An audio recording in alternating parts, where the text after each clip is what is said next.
세월호를 실은 반잠수선 화이트 마리노가 예정보다 1시간 이상 빠른 오늘 오후 1시에 목포 신항에 도착했습니다. 기상 여건이 모두 순조로웠기 때문인데 이제 해상에서 육지로 옮겨지는 일만이 남게 됐습니다. 진교중 전 해군 해남구조대장과 함께 앞으로의 일정 짚어보도록 하겠습니다. 안녕하세요. 안녕하십니까. 네, 대장님. 예. 감사합니다. 네, 세월호를 싣고 있는 화이트 마리노가 오늘 목포 신항에 무사히 접안을 했는데요. 그 과정이 상당히 좀 순조로웠어요. 예, 기상 조건이 좋았고요. 그다음 아침 7시에 출발했는데 서거차도 근해에 만조가 07시, 그다음 목포가 9시 30분이었습니다. 예. 따라서 배가 이동하는 과정에서 계속적으로 뒤에서 물살을 받았기 때문에 배는 굉장히 예정보다 빨리 움직여서 빨리 도착했습니다. 네, 예. 앞으로의 육상 거치 작업이 남았는데 어떤 작업이 이제 이루어지게 되나요? 육상 거치 전까지요. 예, 지금 이제 그 반잠수식 선박에 세월호가 올려 있지 않습니까? 예. 이것을 운반할 때 고박을 했습니다. 예, 용접으로 단단하게 고정을 했죠. 예, 그걸 해체하고 그다음 지금 해수하고 잔존유가 흐르는데 예. 요것을 어느 정도 좀 풀고 제일 중요한 것은 트랜스포터를 밑에 넣어야 되는데 네. 세월호 무게가 트랜스포터를 견딜 만한 그 무게까지 낮춰야 예. 됩니다. 그래서 지금 10,000톤에서 13,000톤으로 보고 있는데 네. 트랜스포터가 들 수 있는 만큼까지 배수 작업을 해서 트랜스포터에 실은 다음 그다음 배를 지금 그러니까 네. 선미를 부두 쪽으로 돼야 되는데 지금 옆으로 계류돼 있지 않습니까? 예. 요것을 배를 돌려야 됩니다. 예. 돌리는 작업을 하고 그다음 트랜스포터를 설치해서 육상으로 내려서 배를 90도 돌려서 부두 쪽과 일치를 시킵니다. 예. 그런 작업이 남아 있습니다. 그 준비 작업을 하는데 시간이 얼마나 걸릴까요? 지금 준비 작업하는데 해수부에서는 한 3일 정도 보고 있고요. 네. 그다음 실제 세월호를 배에서 육상으로 거치하는 데는 한 6시간 정도로 보고 있습니다. 6시간 네. 정도요. 예. 네, 그렇다면요. 지금 앞서도 말씀해 주셨지만 모듈 트랜스포터 어떤 장비인 건가요? 특수 임무에 이제 동원이 된다고 들었는데. 예. 모듈 트랜스포터는 바퀴가 많이 달린 그 짐을 운반하는 지게차로 보시면 됩니다. 네. 그래서 바퀴가 400개에서 500개까지 달려 있는데 네. 요 바퀴로 달려 있는 것을 세월호 밑에 넣어 가지고 네, 지금도 그래픽으로 나가고 예. 있는 거죠? 예. 그래서 이제 뜹니다. 네. 세월호를 떠서 동력으로 해서 밖으로 나가는 그런 역할을 하는 게 트랜스포터입니다. 네. 예. 지금 목포 신항에 트랜스포터가 준비되고 있다고 하더군요. 예, 지금 다 동원돼 가지고 준비돼 있고 지금 이제 배수 작업하고 준비가 되면은 빼는데 네. 여기서 중요한 것은 그 목포 신항은 조석 간만의 차이가 심합니다. 네. 그러면 처음에 배를 계류했지만 이게 물이 빠지면 반잠수식 선박이 까안질 거 아닙니까? 예. 물이 들면 올라오고 네. 따라서 이 조석 간만의 차이가 적은 게 4월 4일부터 4월 7일까지가 소족입니다. 네. 그래서 요 시기에 정조 시기에서 앞뒤로 시간 한두 시간씩 맞춰서 딱 그 세월호를 실은 반잠수식 선박하고 부두하고 네. 평행이도록 맞추는 그 작업이 어렵지 다른 작업은 어려운 게 없습니다. 그래서 물을 예. 빼고 넣고 해서 계속적으로 물이 빠지면은 물을 넣고 네. 또 배가 뜨면은 물을 넣고 해서 이렇게 일치를 시키는 그 작업을 하겠습니다. 네. 수평 작업이 이루어지고 나면 실제 세월호를 육상으로 옮기는 데 걸리는 시간은 6시간 정도밖에 안 걸리는군요. 그렇습니다. 6시간 정도입니다. 네, 근데 예. 가장 염려되는 부분이요. 아무래도 선체 훼손 여부 아니겠습니까? 안전한 겁니까? 모듈 트랜스포터가? 예, 모듈 트랜스포터는 하중을 전체적으로 봤기 때문에 예. 약 한 120m 정도 쭉 그 세월호 밑에 깔리지 않습니까? 그래서 이 모듈 트랜스포터가 들 때 전부 하중을 나눠서 봤기 때문에 특별한 문제는 없고요. 이걸 다 계산해서 들기 때문에 세월호 선체가 상하지 않도록 계산해서 다 이동을 시킵니다. 네. 모듈 트랜스포터가 무려 456대가 동원이 된다고 하더군요. 예. 예비용으로 6개를 더해서 예. 462개가 준비가 돼 있다고 예, 하더군요. 400 예. 이제 축을 얘기하는 건데요. 네. 예, 그만큼 축을 연결해서 간다 이렇게 보시면 되겠습니다. 네. 그렇다면 세월호는 네. 목포신항의 철제부두의 거치가 될 예정인데요. 예. 이 철제부두가 어떤 특징을 갖고 있습니까? 일반 부두는 그 강도가 예. 그 부두의 그 강도가 시멘트 강도가 있지 않습니까? 예. 강도가 낮아서 큰 중량물은 갖다 놓으면은 부두가 꺼집니다. 예. 근데 네. 이제 이 철제 부두는 그 케이슨식으로 제작을 해가지고 놨기 때문에 그 웬만한 중량물이 올라가도 꺼지지가 않기 때문에 예. 철제 부두를 그 택한 겁니다. 네. 그리고 선체가 놓여질 위치 주변에 다른 시설도 마련이 된다고 들었거든요. 네. 어떤 시설인 건가요? 이게 이제 그 정부 합동 조사단 예. 또는 이제 그 시신이 발견되면 처리할 분들, 예. 그 다음에 거기에 식당, 무슨 이제 내부 어떤 화장실, 그 다음에 각 기관들이 사용할 수 있는 격실들을 컨테이너로 해서 한 50여 개 해서 50여 개요? 예, 쭉 만들어서 사람들이 거기서 할 수 결국 사무실 용도입니다. 네.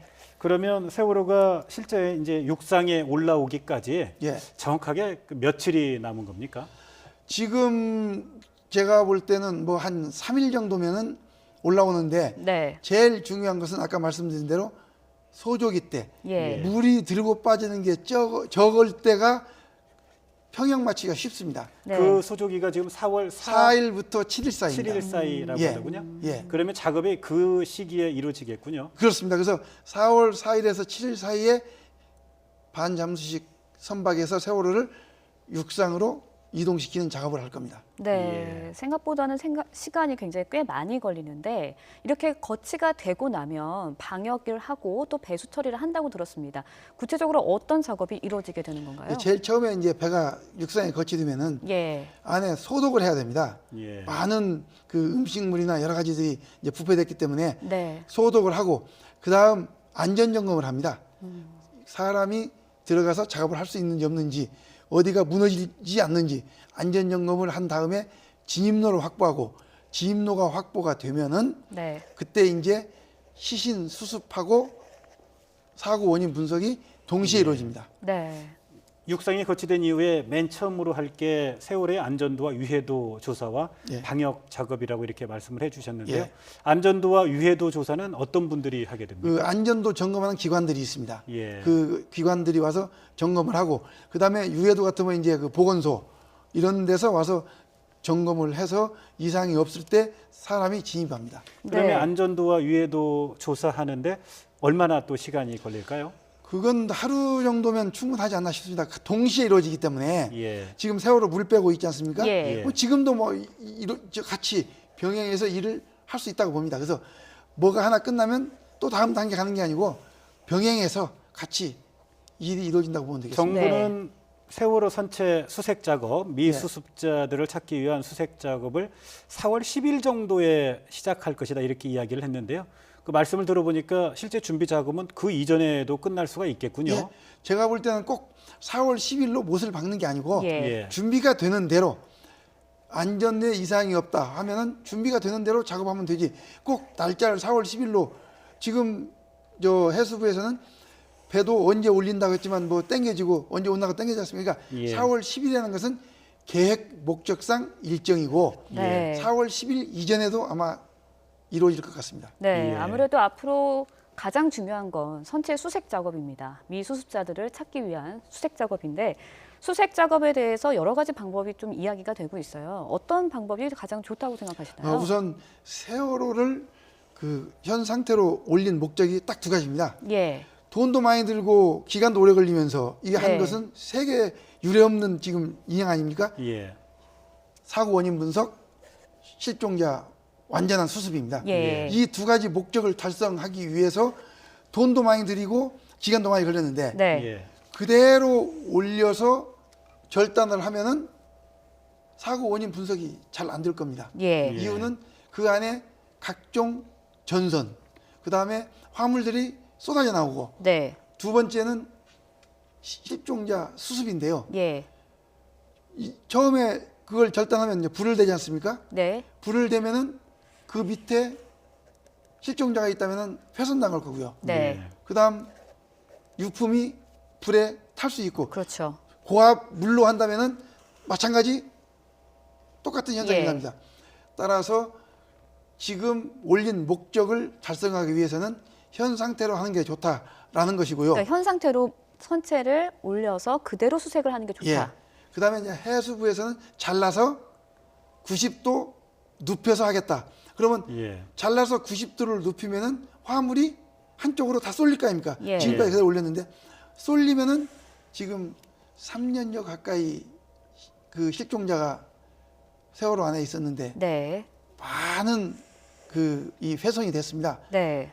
뻘과 유품과 실종자가 뒤범벅되면 찾을 방법이 없습니다. 예. 예. 지금 유물 발굴할 때 보시면은 포크레인으로 땅을 안 파지 않습니까? 네. 손삽으로 조심스럽게 뜨고 빗자루로 다 썰어서 전부 다 발굴하지 않습니까? 예. 마찬가지 세월호도 그렇게 해야지 90도 돌려버리면 화물이 한쪽으로 다 쏠려서 뒤범벅되는데요.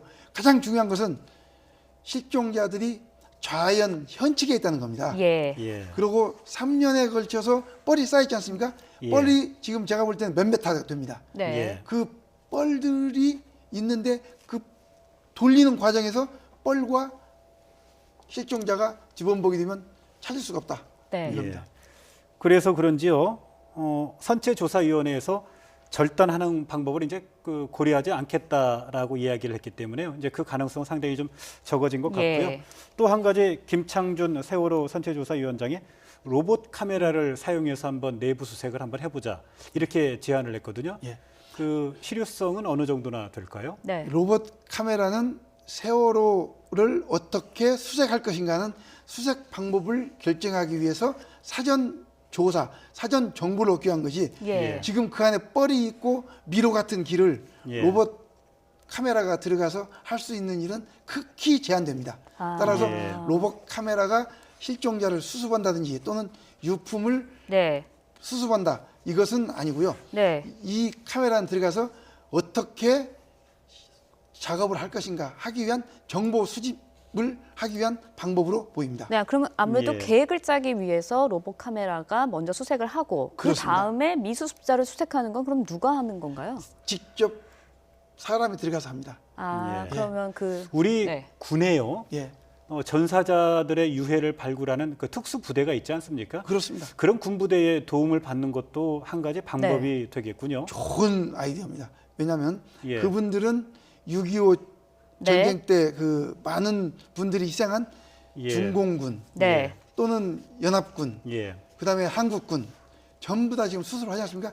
예. 이분들이 갖고 있는 노하우는 대단합니다. 네. 따라서 이분들은 이런 곳에서 유품이나 실종자를 수색하라 하면은 예. 아마 전문 지식을 동원해서 예. 안전하게 수습할 겁니다. 사실은 우리나라에 있는 그 유해 발굴 부대가 전 세계적으로 유례 없는 우리나라에만 있는 특수 부대라고 하더군요. 예, 그렇습니다. 그래서 예. 이분들은 아주 고도의 지식을 갖고 있기 때문에 예. 이분들의 자문도 구하고 예. 이분들의 또 어떠한 실력을 좀 발휘할 수 있는 기회를 주면 좋을 거로 예. 판단됩니다. 네. 선체 수색을 하는 가장 큰 이유는 앞서도 우리가 이야기를 나눴지만 미수습자 9명을 찾는 일 아닙니까? 그렇습니다.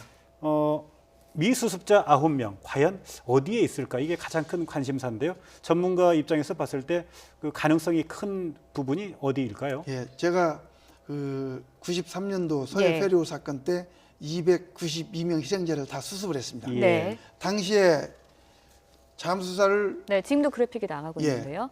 잠수사를 투입을 해서 계속 선체 내부를 수색을 했는데 예. 전혀 발견을 못했습니다. 예. 그래서 배를 올려놓고 보니까 사람이 그 안에서 다급하다 보니까 그 구석진 사이, 예. 그러니까 책상 밑에, 예. 캐비넷 뒤에, 예. 그다음에 침대 밑에 이런 데 있는 사람은 발견을 못했는데 네. 왜 발견 못했느냐고 분석을 해보니까 잠수사는 많은 장비를 몸에 지니고 들어갑니다. 네. 따라서 사람이 맨몸으로 들어갈 수 있지만 잠수사는 그곳에 접근할 수 없기 때문에 올려놓고 보니까 예. 잠수사가 접근이 불가한 곳에 그분들이 계셨습니다. 그래서 네. 그분들 다 수습했는데 마찬가지 세월호도 지금 올려놓고 보면은 그런 잠수사가 활동하지 못하고 탐색하지 못했던 그런 곳에 계신 분들은 수습이 안 됐을 겁니다. 네, 그게 아무래도 자현 쪽이겠죠? 지금 그렇습니다. 밑바닥에 있는 예. 부분. 왜냐하면 세월호가 누워 있을 때 예. 자연적 수심은 44m였습니다. 예. 그러면 잠수사가 들어가서 머물 수 있는 시간이 한계가 있습니다. 예. 예. 그래서 수심이 높은 데는 22m입니까? 네. 22m에서는 1시간 잠수사가 작업을 할 수 있다면 44m에서는 10분도 채 안 됩니다. 예. 따라서 잠수사가 작업할 수 있는 시간이 적고 또 예. 화물이 쏠려 있기 때문에 예. 구석구석을 보기가 힘들었을 겁니다. 따라서 예. 좌현 쪽에 있는데 네. 이 좌현 쪽에 실종자가 있을 걸로 예상이 되고 네. 근데 문제는 지금 좌현 쪽에 배가 쏠려서 화물이 내려왔지 않습니까? 예. 3년여에 걸쳐서 뻘이 쌓여 있습니다. 뻘이요. 예. 그래서 이 뻘을 다 제거하고 나서 하나하나 유품을 걷다 보면은 네. 그 안에 실종자가 있을 걸로 판단이 됩니다. 예. 네. 그런데 사실 걱정되는 게요. 유실 가능성이거든요. 세월호를 해저에서 35m 끌어올렸고요. 네. 그런데 그 주변에 그 마련된 건 유실 방지 펜스 높이는 3m 정도에 불과하다고 하더군요. 또 그리고 얼마 전에 돼지뼈 소동도 있었는데요. 그 전에 왼쪽 램프가 열려 있는 것도 우리가 확인을 했고요. 이런 여러 정황들을 보면 유실의 가능성이 참 적지 않게 제기가 되는데 어떨까요? 예. 우선 제일 처음으로 고려해야 할 게 이 세월호 모형배로 설명드리겠습니다. 네. 예. 세월호가 항해를 하다가 좌연으로 기울였지 않습니까? 예. 좌연으로 기울인 다음에 180도 전복되면서 선저 부분이 먼저 깔아앉고 한 이틀 정도는 이 정도 보였지 않습니까? 예, 네. 예. 네. 그러면 배가 항해하다가 좌연으로 기울면서 선저 부분이 밑으로 갈 때 이때 좌연측 C데크, D데크 즉 예. 화물칸의 화물이 선저 쪽으로 쏠리면서 좌연측 램프가 고장나지 네, 않았느냐. 열렸었죠. 예. 그렇다고 가정을 한다면 세월호가 좌연으로 기울이면서 네. 선저가 땅으로 달 때, 해저면 달 네. 때 예. 이때부터 세월호가 지금 인양된 이 네. 거리 여기에서도 유실이 좀 유실될 가능성이 충분히 있는 겁니다. 네. 예. 이 부분하고 그다음 세월호가 좌연으로 이렇게 누워 있는데 주변 200m, 160m 이제 높이 3 내지 4m로 예. 펜스를 쳤다고 하지 않습니까?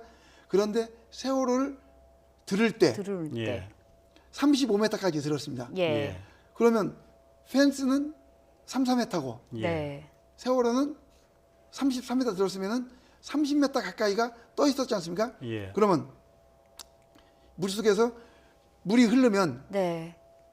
세월호 폭이 22m니까 이 열쪽으로 흐르는 물이 위로도 흐르고 밑에도 흐르겠죠. 예. 예. 그러면 해저면과 세월호 좌연측 바닥 여기는 물살이 셉니다. 예. 물살이 세면은 압력이 낮습니다. 압력이 낮아지면은 세월호 안에 있는 물건들이 해저면으로 네. 나오게 되어 있습니다.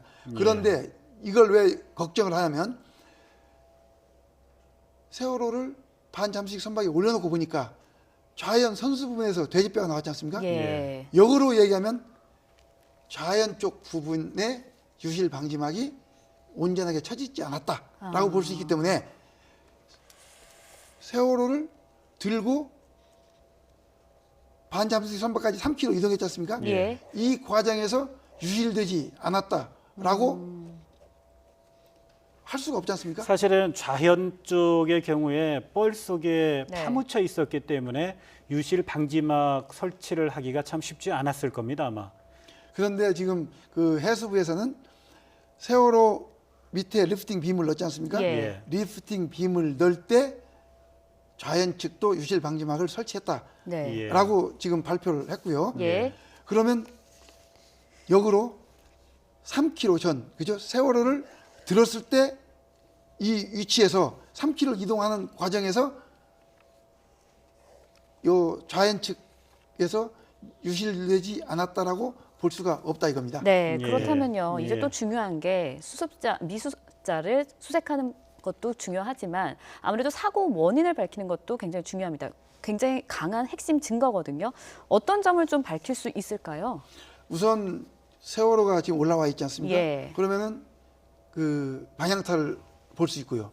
두 번째는 프로펠러, 추진축, 프로펠러요. 예, 그다음 이 선체의 어떠한 그 균열, 예. 또 파공 또는 굴곡 네. 이걸 보면 되고요. 그다음에 이제 세월호가 올라왔으니까 조타실의 조타기 예. 각도, 그다음에 엔진의 정상적인 작동, 그다음 이제 CCTV를 보면 되겠죠. 예. CCTV를 보관할 수 있으면 보관하고, 그다음 화물칸에 자동차가 180여 대가 있었습니다. 여기에 예. 블랙박스를 보관할 수 있으면 C데크, D데크에 화물이 쏠리는 현상, 그다음에 지금 문제가 되고 있는 그 C데크 좌연측 그 램프에 무슨 비닐을 설치했다, 뭐 예. 이런 그 얘기도 있지 않습니까? 네네. 이런 게 다 밝혀질 걸로 보입니다. 예. 그런데 사고 원인이 명확하게 규명이 되면 참 그야말로 더할 나위 네. 없이 그 좋은 일이 될 텐데요. 그런데 세월호가 3년 동안 해저에 묻혀 있었기 때문에 그걸 그 제대로 규명해낼 수 있을지, 그러니까 부식이나 또는 뭐 이렇게 유실됐다거나 이런 부분들이 있을 수 있기 때문에 그런 걱정을 하는 그 사람들도 많이 있지 않습니까? 그런데 거의 대부분이 밝혀집니다. 왜냐하면 네. 화물이 일부 나왔다 하더라도 네. 뭐 한계가 있을 거고요. 예. 그다음에 타각 지식이, 그다음에 이제 거기에 항박액지라는 그 이 로그가 있는데 네. 이런 등등을 살피면은 원인은 저는 뭐 100% 밝혀질 거라고 봅니다. 네, 예, 그렇군요. 알겠습니다. 네, 지금까지 진교중 전 해군 해난 구조대장과 함께 이야기 나눴습니다. 네, 오늘 말씀 감사드립니다. 감사합니다.